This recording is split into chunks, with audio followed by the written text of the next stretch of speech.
All right, so the NFL is getting nice right about now, right? Not only do we have heated playoff and divisional races throughout the league, we also have the top spots in both conferences still up for grabs. And, of course, those number one seeds have never been more important than they are right now because they are the only teams to get that coveted bye week. And on top of that, don't look now, but we also have ourselves a bleeping NFL MVP race to add to the good times. Hell yes. Right when you thought that race was over a couple of times, it's not. I mean, for the first 10 weeks of the year, it looked like Russ was not only going to get his first vote for the hardware, he was likely to get all of the votes for the hardware.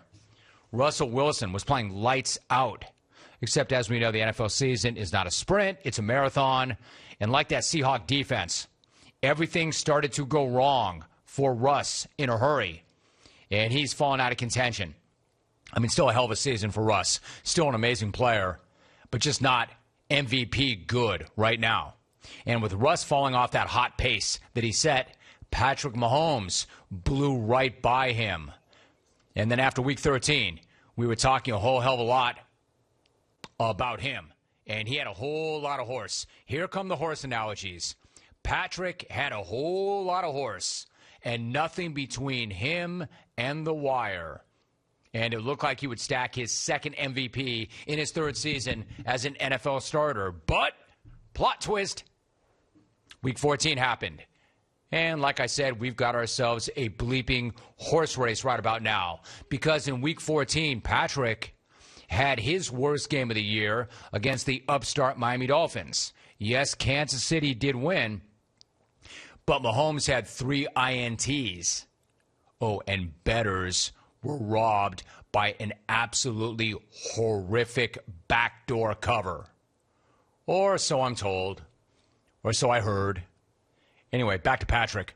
Before that game, Mahomes had thrown just 2 INTs all season long. And now back to the horse racing analogies.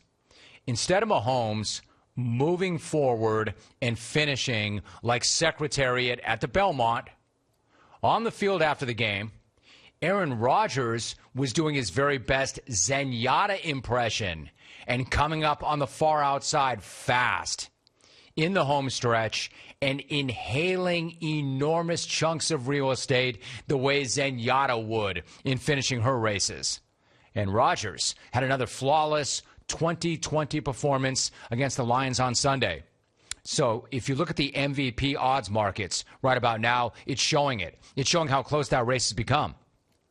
Most places you can get down show Rodgers to go from plus 500 7 days back to a plus 250 bet right now. He was plus 500 a week ago, and now he's down to plus 250. In that same time period, Patrick has moved from a minus 500 ticket to a minus 240 ticket.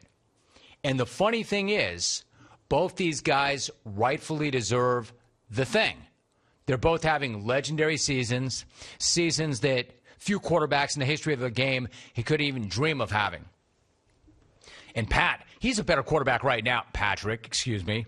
He's a better quarterback right now than when he won the award back in 2018. He's a much better quarterback right now. I mean, no, he's not going to have 50 touchdowns like he did that season, but he is on pace to throw for more than the 5,097 yards that he did then. He's also not throwing the interceptions that he did then. He's cut those in half. Patrick Mahomes is pretty much the perfect quarterback at this point. Like, explosive. He's got this incredible playmaking ability, but he does not put the ball in harm's way when he does it. And he's very mobile. Honestly, I'm not sure anybody in the history of the game has ever been able to do all of the things that Patrick Mahomes does at the level that he does. Except, oh yeah, that dude in Green Bay, Wisconsin, Aaron Rodgers. And he's been doing it for a minute. And he's doing it still at 37. He's still doing it this season.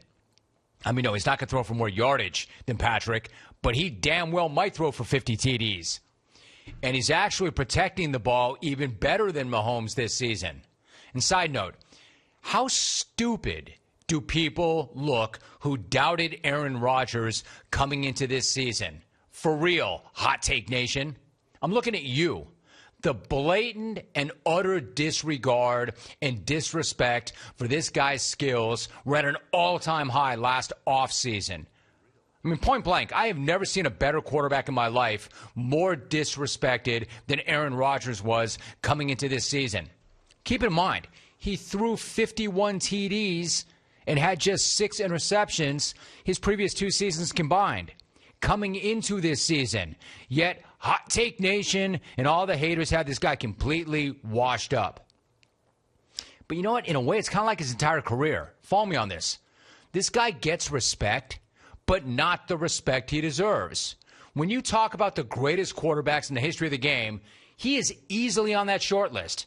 Yeah, I know. The ring is the thing, right? And Tommy's got 6. Yeah, I hate to break this to y'all.